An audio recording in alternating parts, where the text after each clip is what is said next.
তোমাদেরকে আর একটি ক্লাসে স্বাগতম জানাচ্ছি। এর আগে আমরা আলোচনা করেছি তোমাদের ক্লাস 12-এর থার্ড সেমিস্টারের এডুকেশন সাবজেক্টের পঞ্চম অধ্যায়ে আলোচনা করেছি। সেখানে আমরা কয়েকটা বিষয় আলোচনা করেছি ব্যতিক্রম শিশুদেরকে নিয়ে। মেবি ওইটাতে 4টা ভিডিও পুরো আমরা সিলেবাসটা সেখানকার কমপ্লিট করেছি সেই অধ্যায়ে। আজকে আমরা পরের অধ্যায় অর্থাৎ 6 নম্বর অধ্যায় আলোচনা করব, যেই অধ্যায়টার নাম হচ্ছে কি প্রতিবন্ধী শিশুদের শিক্ষামূলক কর্মসূচি।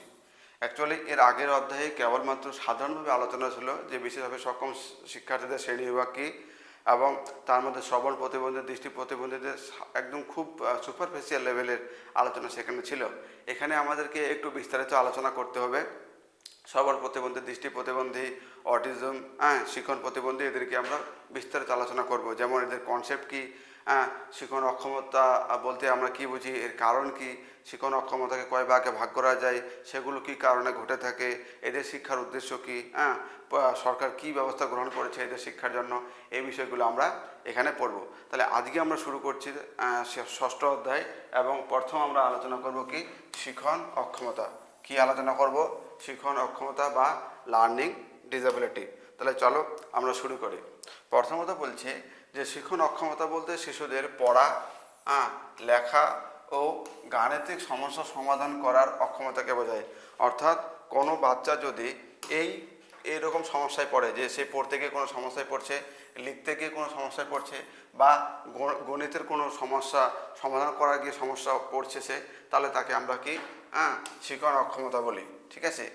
এবং শিখন অক্ষমতা বিষয়টা কি সেটা বোঝাতে গিয়ে আমেরিকান অফিস অফ এডুকেশন 1997 সালে কি বলছে, যে শিখন অক্ষমতা হলো এমন এক ধরনের অক্ষমতা যা শিক্ষার্থীর মৌখিক, লিখিত ভাষা এবং অর্থ বোঝা সংক্রান্ত এক বা একাধিক মনোবৈজ্ঞানিক প্রক্রিয়ার সঙ্গে সম্পর্কিত।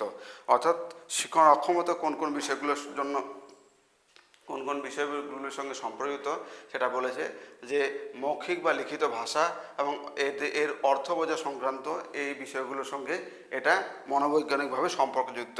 এই অক্ষমতাকে কোনো বিষয়ে মনোযোগ দিয়ে শোনা, এই অক্ষমতা যদি কোনো ব্যক্তির মধ্যে থাকে বা কোনো শিশুর মধ্যে থাকে, তাহলে সে মনোযোগ দিয়ে শোনা, কথা বলা, চিন্তা করা, লেখা বা বানান করা এবং গাণিতিক সমস্যা সমাধানের মধ্য দিয়ে প্রকাশিত হয়। অর্থাৎ কোনো বাচ্চার মধ্যে যদি শিখন অক্ষমতা থাকে, তাহলে আমরা এই বিষয়গুলোর মাধ্যমে জানতে পারি কোন বিষয়গুলোর মাধ্যমে তার মনোযোগ কেমন রয়েছে, সে কেমনভাবে কথা বলায়, সে কেমনভাবে চিন্তা করে, তার হাতের লেখা, তার বানান করা, এবং সে গণিতের যে ছোট ছোট বিষয়গুলো সেগুলো সে মনে রাখতে পারছে কিনা, অর্থাৎ যোগ বিয়োগ ভাগ গুণ এইগুলোর মানে কি, এগুলোর মধ্যে পার্থক্য কী, কোথায় কোন চিহ্নটা থাকলে কিভাবে সেটাকে ব্যবহার করতে হবে, এই সমস্ত বিষয়গুলো সে এই জায়গাটাতে আমরা দেখতে পাই যে একদম সাধারণ মানুষ করতে পারে।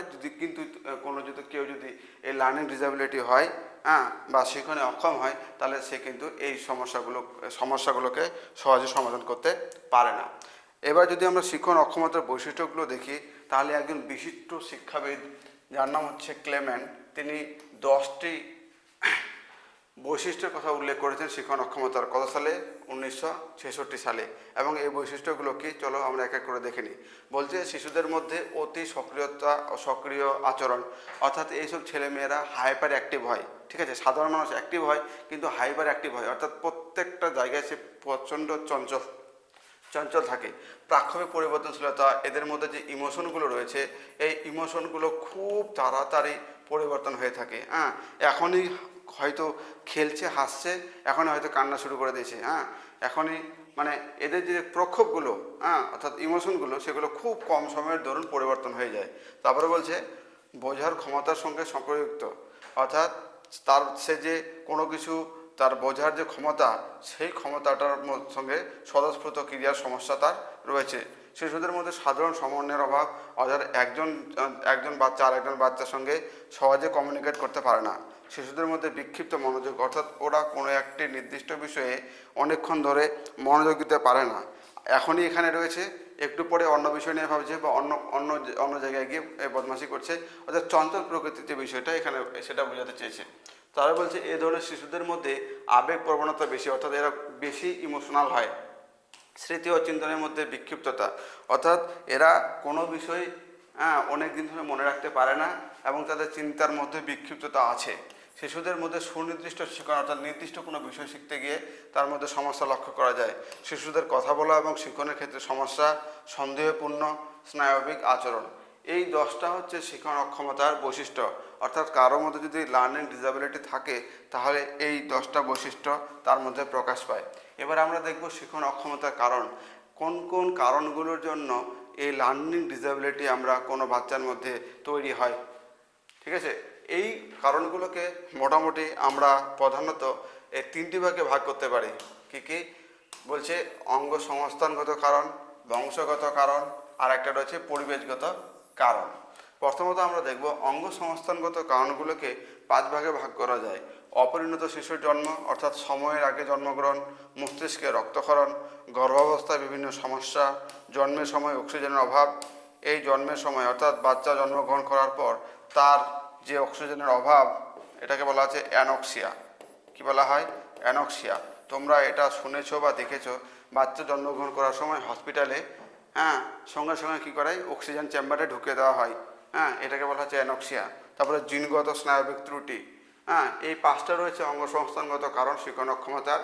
এবং শিক্ষণ অক্ষমতার দ্বিতীয় হচ্ছে বংশগত কারণ। বংশগত কারণের মধ্যে প্রথমটা হচ্ছে হাইপার অ্যাক্টিভিটি অর্থাৎ অতিরিক্ত চঞ্চল, টার্নার সিনড্রোম। এটা আমরা পরের স্লাইডে আলোচনা করব, টার্নার সিনড্রোম। আর শিক্ষণ সমস্যা। তৃতীয় যে কারণটা রয়েছে পরিবেশগত কারণ, এর মধ্যে উল্লেখযোগ্য হচ্ছে রুবেলা সংক্রমণ। এটা আমরা পরের স্লাইডে আলোচনা করব। প্রসবকালীন বিভিন্ন অসুবিধা এবং উচ্চমাত্রায় ওষুধ সেবন অর্থাৎ বেশি মাত্রায় যদি ওষুধ সেবন করা হয় তাহলেও কিন্তু অনেক সময় লার্নিং ডিসএবিলিটি বাচ্চাদের মধ্যে তৈরি হয়। যেটা তোমরা এটা দেখতে পাচ্ছ এদিকে, এটা হচ্ছে টার্নার সিনড্রোম। কি আলোচনা করতে চাইলাম দ্বিতীয় স্লাইডে, এটা হচ্ছে টার্নার সিনড্রোম। টার্নার সিনড্রোম হচ্ছে কি, প্রত্যেকটা মেয়ের মধ্যে 23 জোড়া ক্রোমোজোম থাকে, XX 23 জোড়া ক্রোমোজোম থাকে, যেগুলোকে সেক্স ক্রোমোজোম বলা হচ্ছে। কিন্তু এখানে সমস্যাটা হচ্ছে 23 নম্বর যে ক্রোমোজোমটা আছে, এখানে দুটো এক্স না থেকে একটা এক্স থাকে না। ঠিক আছে, দেখো এখানেও দুটো আছে, এখানেও দুটো আছে, এখানে দুটো আছে, অর্থাৎ 23 জোড়া সেক্স ক্রোমোজোম থাকে। ঠিক আছে, অর্থাৎ এই প্রত্যেকটাকে এক্স এক্স বলে।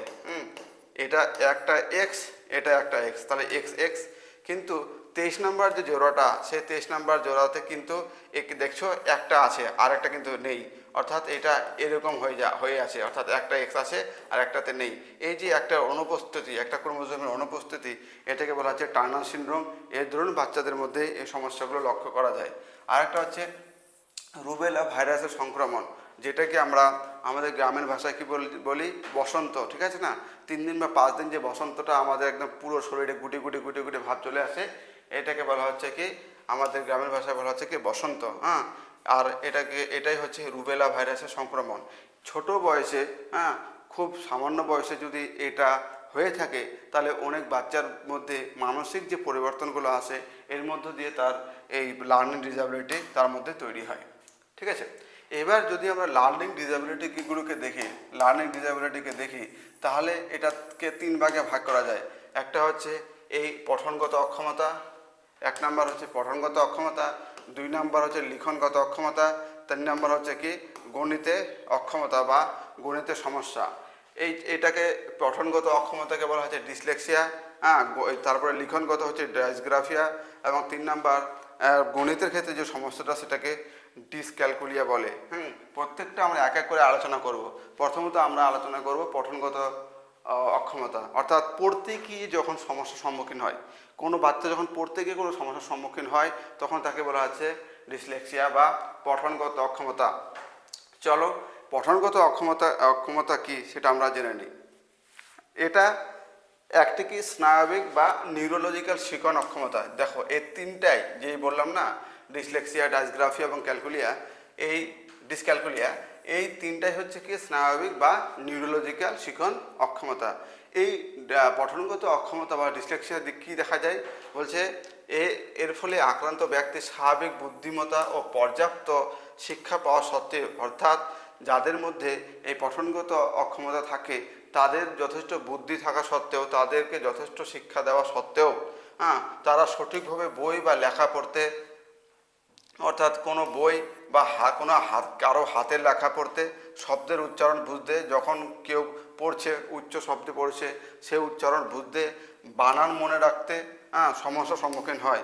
অর্থাৎ যে বাচ্চাদের মধ্যে ডিসলেক্সিয়া থাকে বা পঠনগত অক্ষমতা থাকে তাদের যথেষ্ট বুদ্ধি এবং পর্যাপ্ত শিক্ষা দেওয়া সত্ত্বেও তারা কোনো বই বা হাতের লেখা পড়তে পারে না, তারা শব্দে উচ্চারণ বুঝতে পারে না, ঠিক আছে, বানান মনে রাখতে পারে না, এরকম সমস্যার সম্মুখীন হয়ে থাকে। যেমন এখানে এক্সাম্পল দিচ্ছে যে বি এবং ডি এর মধ্যে পার্থক্য করতে পারে না এরা। এ বাচ্চারা কী করে, এটা যে বি এবং এটা ডি অনেক সময় গুলিয়ে ফেলে।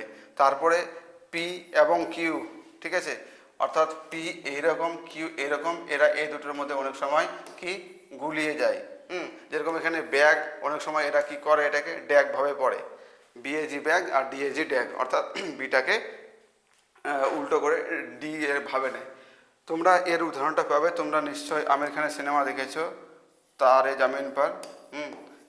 তারে জামিন পার একটা সিনেমা ছিল না, তারে জামিন পার আগের সিনেমাটা, এখন রিসেন্ট যেটা বেরিয়েছে সেটা হচ্ছে সিতারে জামিন পার। এর আগের একটা সিনেমা ছিল আমির খানের তারে জামিন পার, সেই সিনেমাটাতে যে ছোট্ট বাচ্চাটা রয়েছে সেই বাচ্চাটার সমস্যা ছিল এই ডিসলেক্সিয়া সমস্যা। পরে আমরা দেখে নিব যে লিখনে অক্ষমতা বা ডাইসগ্রাফিয়া কি। একইভাবে এটাও হচ্ছে আমাদের এই নিউরোলজিক্যাল বা স্নায়বিক শিখন অক্ষমতা। এবং এখানে কি হয় বলছে, যা কোনো ব্যক্তির সঠিকভাবে লেখার ক্ষমতা, স্পষ্ট হস্তাক্ষর, চিন্তা ভাবনাকে লেখায় প্রকাশ, দক্ষতা ব্যাহত হয়। বলছে যাদের মধ্যে লিখনে অক্ষমতা রয়েছে তারা সঠিকভাবে লেখার ক্ষমতা হারিয়ে ফেলে, তারপরে তার হাতের লেখা স্পষ্ট হয় না, চিন্তা ভাবনা, সে যা চিন্তা ভাবনা করে সেগুলোকে সহজেই লিখে প্রকাশ করতে পারে না। এই সমস্যাগুলো তার মধ্যে লক্ষ্য করা যায়। উদাহরণ হিসেবে এখানে বলছে একই বাক্যের মধ্যে বড় এবং ছোট হাতের অক্ষর অর্থাৎ ক্যাপিটাল এবং স্মল লেটার মিক্স করে ফেলে। দেখো, দি ক্যাট ইজ সিটিং, মাঝখানে চলে এসেছে কোথাও ক্যাপিটাল কোথাও স্মল, কোনো রকম মানে এখানে রুলস মেনে চলছে না, অর্থাৎ এখানে উল্টো পাল্টা করে লেখালেখি করছে। আবার অনেক সময় এই বাচ্চারা কী করে, এখানে লিখতে গিয়ে এখানে লেখা শুরু করে, লিখতে লিখতে এই কোনায়, নাহলে লিখতে লিখতে এই জায়গায়, ঠিক আছে, অনেকটা এরকম। সাধারণ মানুষ এরকম সোজা করে লেখে, কিন্তু এরা উপরে চলে যায়, নিচে চলে যায়, হাতের লেখা খুব বাজে হয়, স্পষ্ট হয় না, এই সমস্যাগুলো লক্ষ্য করা যায়। পরের যে সমস্যা সেটা হচ্ছে আমরা দেখছি ডিসক্যালকুলিয়া অর্থাৎ গণিতে অক্ষমতা। এইটা এক প্রকার নিউরোলজিক্যাল বা স্নায়বিক সমস্যা। এখানে কি হয় বলছে, যার ফলে কোনো ব্যক্তির সংখ্যা বোঝা, গাণিতিক চিহ্ন প্রয়োগ করা, হিসাব নিকাশ করা এবং সময় বা পরিমাপের ধারণা পেতে মারাত্মক সমস্যার সম্মুখীন হয়। অর্থাৎ যাদের মধ্যে ডিসক্যালকুলিয়া রয়েছে তারা কোন কোন সমস্যায় পড়ে বলছে, তারা কোনো সংখ্যার যে অ্যাকচুয়ালি মিনিং কি, 5 মানে কি, এটার যে মিনিং, এই মিনিংটা তারা বুঝতে অসুবিধা হয়। তাদের গাণিতিক চিহ্নগুলো কোথায় কোনটা ব্যবহার করতে হবে, যোগ বিয়োগ ভাগগুণ কোথায় কোনটা ব্যবহার করতে হবে সেটা তারা পারে না। হিসাব নিকাশে তারা দুর্বল হয় এবং সময় পরিমাপের যে ধারণা সেক্ষেত্রে সে সমস্যায় পড়ে। এখানে উদাহরণ হিসেবে বলেছে যোগ বিয়োগ গুণ এবং ভাগ চিহ্নের কাজ এবং এদের যে পার্থক্য সে বলতে পারে না। অর্থাৎ যোগ থাকলে কী করতে হবে, বিয়োগ থাকলে কী করতে হবে, এগুলোর মধ্যে পার্থক্য কী, এই বিষয়গুলো এই বাচ্চারা বুঝতে পারে না। তাহলে এই ছিল আমাদের এই শিখন অক্ষমতা নিয়ে আলোচনা। তাহলে মুদ্রা কথা হচ্ছে, শিখন অক্ষমতা হচ্ছে কি, লিখতে গিয়ে, পড়তে গিয়ে বা অঙ্ক করতে গিয়ে যে সমস্যা তাকে শিখন অক্ষমতা বলে। শিখন অক্ষমতাকে 3 ভাগে ভাগ করা যায়। একটা হচ্ছে কি পড়তে গিয়ে সমস্যা ডিসলেক্সিয়া, লিখতে গিয়ে সমস্যা ডিসগ্রাফিয়া এবং অঙ্ক করতে গিয়ে সমস্যা ডিসক্যালকুলিয়া, ঠিক আছে। তাহলে তোমাদের পরীক্ষায় কিন্তু এই শর্ট করে বুঝতে হবে তোমাদেরকে যে লিখতে গিয়ে সমস্যা হলে সেটা ডাইসগ্রাফিয়া, পড়তে গিয়ে সমস্যা হলে সেটা হচ্ছে কি ডিসলেক্সিয়া। আর যোগ বিয়োগ ভাগ গুণ অঙ্কের যে কোনো বিষয় যদি বুঝতে সমস্যা হয় তাহলে তার মধ্যে কোন শিখন অক্ষমতা রয়েছে, ডিসক্যালকুলিয়া। তাহলে আজকে এই পর্যন্তই, আবার দেখা হবে অন্য কোনো একটা ভিডিওতে। ভিডিওটি ভালো লাগলে অবশ্যই তোমরা কমেন্ট করবে এবং তোমার বন্ধু বান্ধবীর সঙ্গে শেয়ার করবে। তাহলে আজকে এই পর্যন্তই, আবার দেখা হচ্ছে তোমাদের পরের ক্লাসটাতে। Bye bye.